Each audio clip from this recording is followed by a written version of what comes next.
All right, you just broke your recoil rope. And you want your snowblower to go, and maybe you don't have an electric start that works, so you need your recoil to work. So most of these are pretty similar, and well, the first thing you need is you need some new starter rope because you broke the old one.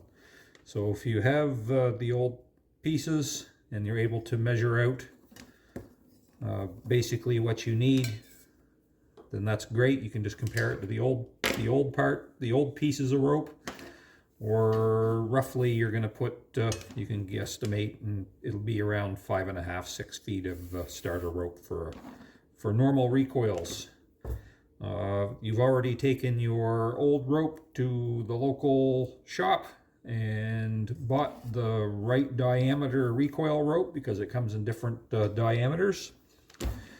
Now you want to put it all back together. So first of all, how many times do we wind up the spring? So most of these, it's going to be roughly about 1 turn on the spring for about every, I don't know, 12 to 16 inches of starter rope. It's not an exact science. So first we're going to turn it, and we're going to discover which way the spring goes. So you need to be turning against it. So if you turn it this way, if you turn most of them to the left, you're going to see that it bounces back. So you're going the right way. So what I try to do is I try to use my my spot right here where the starter rope is going to be tied into. That's your starting point, and you turn those. So we've got 1, 2,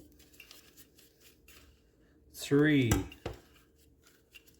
4, 5,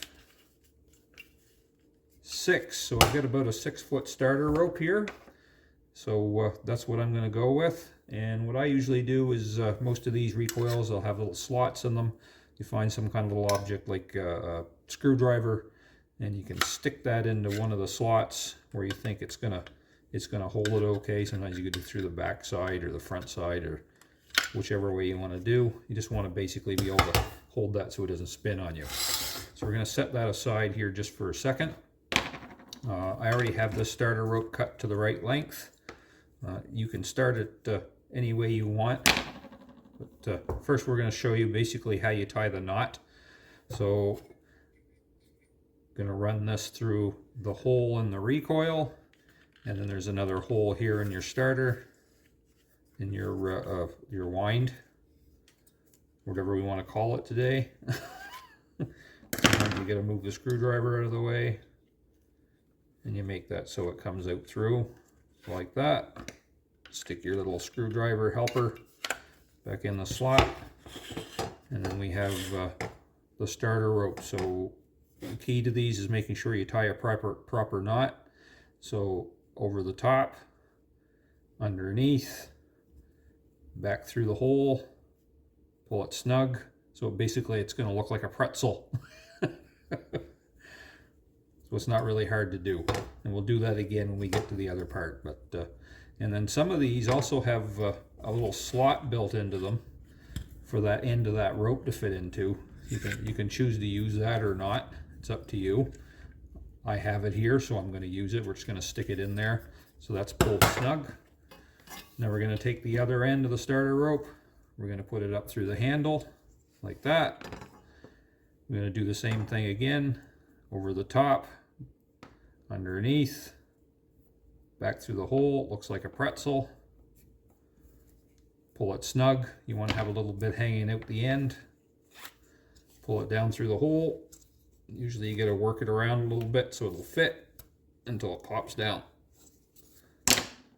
That's the handle done.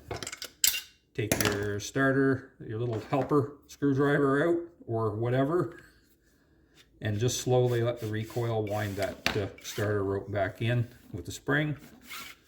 And all you want to do now is you want to test it, make sure that it's pulling it in all the way with a fair amount of tension. You don't want to end up with one that's sort of floppy like that, because that's just going to cause you issues.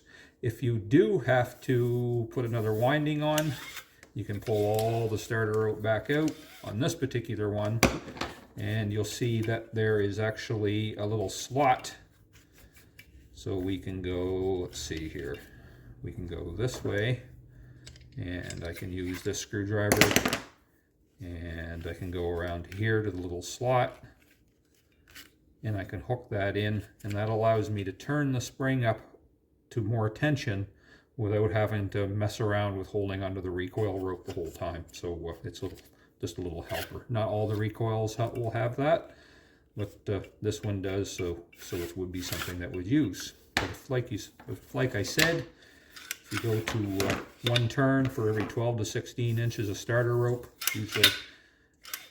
usually that'll put you in the neighborhood of where you need to be.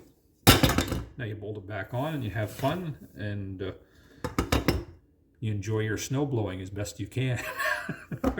Have a great day.